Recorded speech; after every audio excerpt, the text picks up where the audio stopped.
আমাদের দেশের পররাষ্ট্রনীতি সবসময়ই একটা ভালনারেবল এবং একটা সবসময় একটা কোশ্চেন মার্ক দিয়ে পররাষ্ট্রনীতির এদিক ওদিক বিচার বিবেচনা আমাদের করতে হয়। এটার একটা বড় কারণ আমাদের পাশে যে পার্শ্ববর্তী দেশ, যেই দেশের মানচিত্র আঁকলে বেসিক্যালি বাংলাদেশের মানচিত্র আঁকাও হয়, সেই দেশের যে পররাষ্ট্রনীতি তার ফরেন পলিসির একটা গুরুত্বপূর্ণ অংশ হচ্ছে বাংলাদেশ। তার ফরেন পলিসির গুরুত্বপূর্ণ অংশ বাংলাদেশের রাজনীতিকে নিয়ন্ত্রণ করার চেষ্টা। তো সেই জায়গা থেকে দীনেশ ত্রিবেদীর মতো পলিটিশিয়ান যখন এমবাসি যেটা হওয়া উচিত উভয় দেশের স্বার্থ রক্ষা, উভয় দেশের নিরাপত্তা রক্ষার একটি জায়গা, আস্থার জায়গা, সেই জায়গায় যখন একজন পলিটিশিয়ান আসেন তখন একটা প্র্যাকটিক্যাল প্রবলেম তৈরি হয়।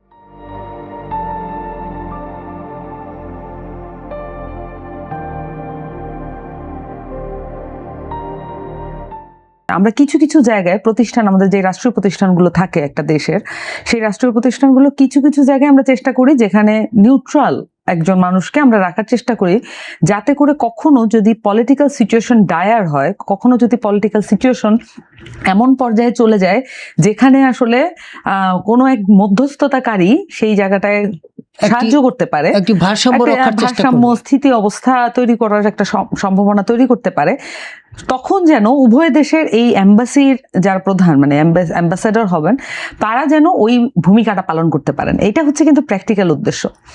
ফরেন পলিসি অনেক ডিপ্লোম্যাটদের দীর্ঘদিনের অভিজ্ঞতার মধ্য দিয়ে এক একটি দেশ ফরেন পলিসি তৈরি করে, কিন্তু যখন একজন পলিটিশিয়ান ওই জায়গাটা দখল করেন বা ওই জায়গায় নিয়োগপ্রাপ্ত হন, তখন ওই প্র্যাকটিক্যাল প্রবলেমটা, যেই কারণে এই লটা বা এই অলিখিত একটি চুক্তির মধ্য দিয়ে প্রত্যেকটি দেশ যায়, এই লটা আসলে ভঙ্গ করা হয়।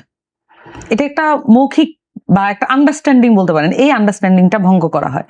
ফলত আমি মনে করি যে দীনেশ ত্রিবেদী উনি প্রথমেই যে ধরনের পলিটিক্যাল বক্তব্য দিয়েছেন সেটার সাথে কিন্তু বিজেপির যে মতাদর্শ সেটা অ্যালাইন করে, এটা হচ্ছে গুরুত্বপূর্ণ।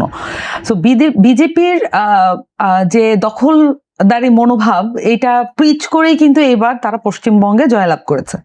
তো পশ্চিমবঙ্গের সাথে বাংলাদেশের যেটুকু বর্ডার খুব ক্লোজলি কানেক্টেড, সেই জায়গাগুলোতে এটার প্রভাব পড়বে কি না, কিন্তু আমরা এরকমও দেখেছি যে এই প্রভাবটা অলরেডি আমাদের নির্বাচনেও পড়েছে, তাই না?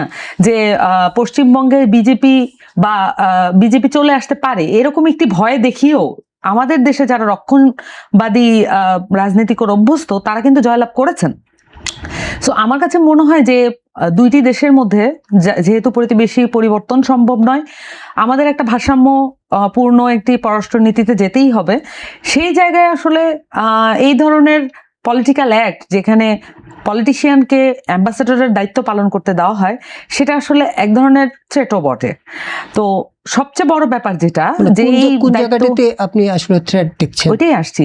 এই দায়িত্ব মানে বিজেপি দায়িত্ব গ্রহণের পরে এবং দীনেশ ত্রিবেদী দায়িত্ব নিবেন এমনটা শোনার পরেই কিন্তু পুশিনের ঘটনাগুলো ঘটলো, এবং সেখানে আমাদের বাংলাদেশের জনসাধারণ, সীমান্তবর্তী এলাকার সাধারণ জনগণ সেখানে প্রতিরোধ গড়ে তুললেন।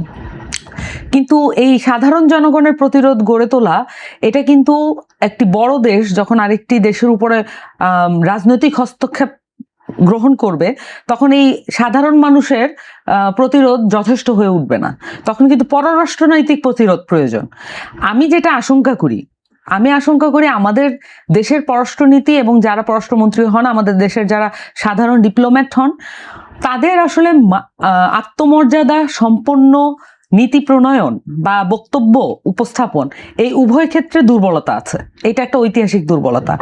এই দুর্বলতা কাটিয়ে উঠে ভারত বাংলাদেশের একটা সম্মানজনক সম্পর্ক তৈরিতে প্রত্যেককেই আসলে ভূমিকা রাখতে হবে।